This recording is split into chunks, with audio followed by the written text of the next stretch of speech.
नमस्कार। आज हम बीए प्रथम वर्ष कला हिंदी साहित्य के प्रथम प्रश्न पत्र के अंतर्गत कबीर की साखियों के विषय में पढ़ेंगे।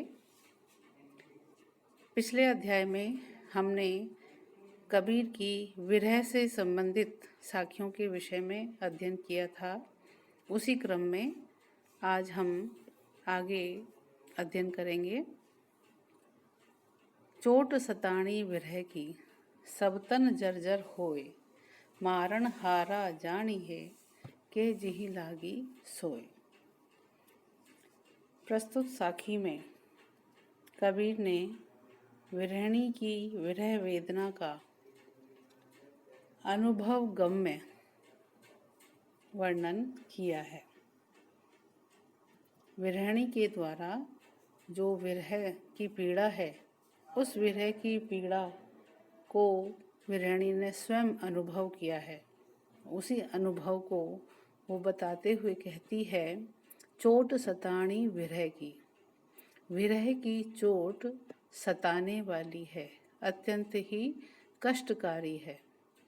सब तन जर्जर होए, इससे सारा शरीर जो है जर्जरित हो रहा है। मारण हारा जानी है, के जिही लागी सोए। इस विरह की चोट की जो पीड़ा है, उस पीड़ा को, उसकी गहराई को वही समझता है। मारण हारा जानिए, के जिही लागी सोई। मारण हारा यानी जिसने चोट की है, जिसने ये कष्ट दिया है, या तो वो उसको जानता है कि जिही लागी सोई, या जिसके ये चोट लगी है वही इसको जानता है। इस कष्ट को, इस पीड़ा को समझ सकता है या अनुभव कर सकता है।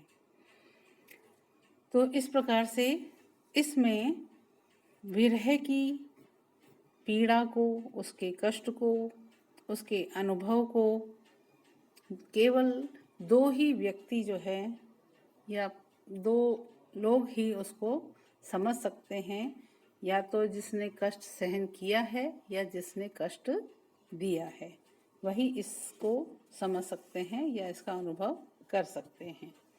कुछ इसी तरह के विचार मीरा ने भी अपने पदों में अनुभव किए हैं या उन्होंने उसका वर्णन किया है।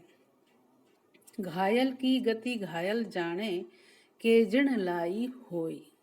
घायल की गति को घायल ही जान सकता है, या कि जिण लाई होई, या कि जिसने लगाई है, जिसने व्यक्ति को घायल किया है, या तो जो स्वयं घायल हुआ है वो जानता है, या जिसने घायल किया है वो ही इसको, पीड़ा को जानता है। तो यहाँ पर कबीर की भावना और मीरा की भावना लगभग एक समान, उस भाव की समानता जो है यहाँ पर देखने को मिलती है। तो ये लोक अनुभव की जो बात है वो हमें कबीर में और मीरा में, दोनों में ही समान रूप से दिखाई देती है। इसके साथ साथ कबीर ने इस साखी के माध्यम से वियोग श्रृंगार की अतिशयता का वर्णन किया है। अगली साखी में पढ़ेंगे हम। विरह भुवंगम तन बसे, मंत्र न लागे कोय, राम वियोगी ना जीवे, जीवे तो बोरा होय। विरह भुवंगम तन बसे, मंत्र न लागे कोय, कि विरह रूपी सर्प तन में बसा हुआ है, हृदय में बसा हुआ है, और मंत्र न लागे कोई, और हृदय में बसे रहने के कारण वह निरंतर डस रहा है, और डसने के कारण जो पीड़ा है वो भी निरंतर बढ़ती जा रही है। और उस पीड़ा के निवारण के लिए अनेकों मंत्र किए हैं, अनेकों प्रयास किए हैं, लेकिन कोई भी प्रयास जो है वो प्रभावकारी सिद्ध नहीं होता, या वो अपना प्रभाव नहीं दिखा पाता। विरह भुवंगम तन बसे, विरह रूपी सर्प तन में बसा हुआ है, मंत्र न लागे कोई, उसके ऊपर कोई भी किसी भी प्रकार के मंत्र का कोई प्रभाव नहीं पड़ता है। राम वियोगी ना जीवे, जीवे तो बौरा होए, कि राम से जो वियोगी हो जाता है, जो राम से अलग हो जाता है, जिसका विरह हो जाता है राम से, ना जीवे, वो व्यक्ति जीवित नहीं रह पाता। जीवे तो बौरा होए, और यदि वो जीवित रहता भी है तो वह पागल सा ही हो जाता है।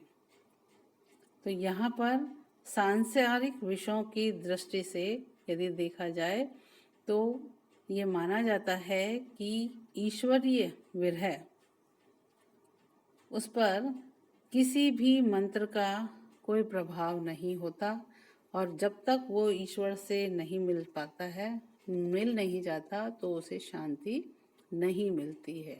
तो यहाँ जीवात्मा जो है वो परमात्मा से मिलने के लिए व्याकुल है, और उसके विरह में वो निरंतर कष्ट पा रही है। अनेकों प्रयास भी उसने किए हैं, लेकिन उसका विरह जो है, उसकी पीड़ा जो है वो समाप्त नहीं हो रही है।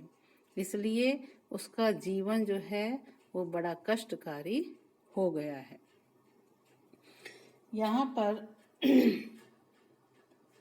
पुनः हम जीवे तो बौरा होए, कि व्यक्ति जब राम के प्रति अपनी भक्ति को दर्शित करता है, जब राम से अलग हो जाता है तो वो जीवित नहीं रह पाता, राम के बिना जीवित नहीं रह पाता, और जीवित रहता भी है तो वो बौराया हुआ सा रहता है, हमेशा राम के नाम का ही स्मरण करता रहता है।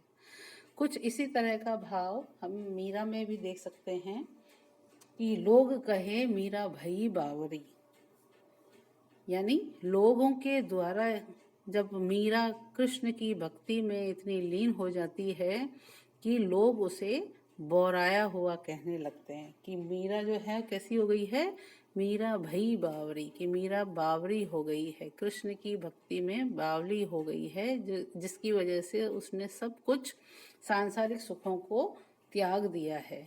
तो कुछ इसी तरह का भाव भी जो है वो हमें मीरा के पदों में देखने को मिलता है। तो इस प्रकार से कबीर ने अपनी साखियों के माध्यम से विरह रूपी सर्प के विषय में बताया है कि विरह रूपी सर्प जो उनके तन में बसा हुआ है वो निरंतर उनको डसता रहता है, कष्ट देता रहता है। अनेकों उपाय करने पर भी वो कष्ट दूर नहीं हो पाता है, और उनकी स्थिति बिल्कुल वैसी ही है जैसे राम वियोगी ना जीवे, कि राम से अलग होने पर व्यक्ति जैसे जीवित नहीं रह पाता है, और यदि जीवित रहता भी है तो वो बौराया हुआ सा रहता है। तो यहाँ पर परमात्मा के वियोग में आत्मा की क्या दशा है, उस दशा को ही यहाँ पर कबीर के द्वारा बताया गया है। यहाँ पर विरह भुवंगम के माध्यम से विरह रूपी सर्प यानी रूपक अलंकार का प्रयोग किया गया है, और साथ ही इसमें अनुप्रास अलंकार भी देखने को मिलता है। अगली साखी हम देखेंगे, कह विरहनी को मीच दे, कह आपा दिखलाए, आठ पहर का दाजना, मुँह पे सया ना जाए। कह विरहणी, कि यहाँ पर ईश्वर प्राप्ति के लिए असहनीय कष्ट उठाने की बात कही गई है, कि यदि ईश्वर मिल जाए तो उसके लिए मृत्यु तक को भी स्वीकार किया जा सकता है। इस तरह की बात जो है कबीर ने अपनी साखी के माध्यम से कही है। क विरहनी को मीच दे, कि कबीरदास जी कहते हैं कि विरहणी रूपी जो जीवात्मा है वो अपने प्रियतम से कहती है कि हे प्रियतम, मुझ विरहणी को या तो मृत्यु दे दो, को मीच दे, क विरहणी को मीच दे, यानी विरहणी को या तो मृत्यु दे दो, क आपा दिखलाए, या अपना आपा दिखा दो, यानी स्वरूप दिखा दो।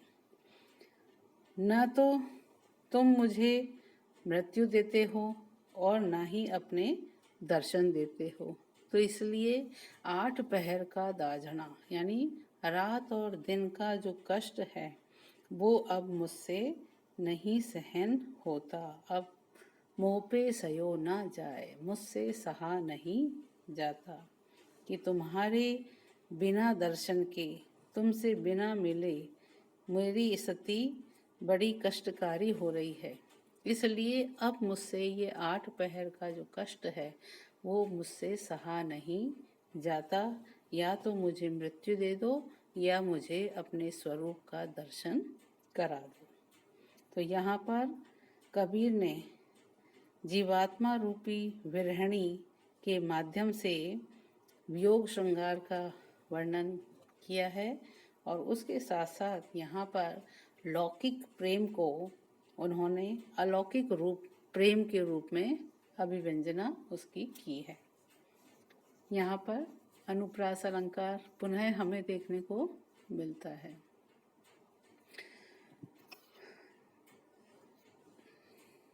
आज के व्याख्यान में इतना ही। धन्यवाद।